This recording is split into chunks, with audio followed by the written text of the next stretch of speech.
Hey y'all, today we're going to be making some mini slaw burgers.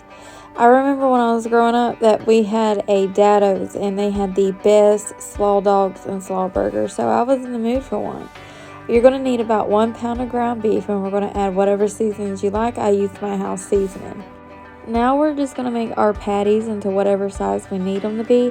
I messed up and accidentally made mine into big patties because I forgot that I had only bought mini brioche buns and not large brioche buns, but that's all right. Now you're just going to cut them open if you have to. Make sure that they're all ready to go. Add a little bit of mayonnaise to them. Whatever mayonnaise you use, that's up to you. There's no right or wrong answer here. You can even use butter. I just like the crisp coating that the mayonnaise gives it.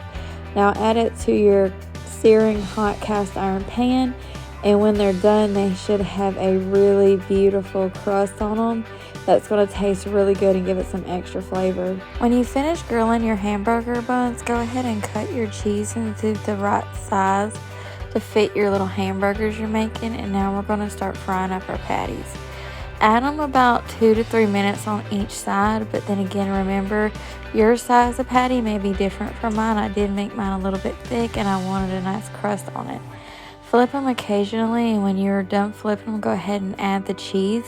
And once the cheese has melted, you can take them off and put it onto a separate plate.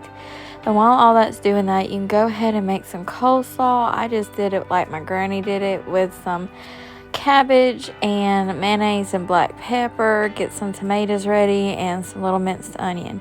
Now we're going to build our burger from bottom to top. Just add your burger, add in your patty, add your slaw, add your tomatoes and onions. And I forgot to film adding in the ketchup and mustard, but then just put a top on it and enjoy. Bye now.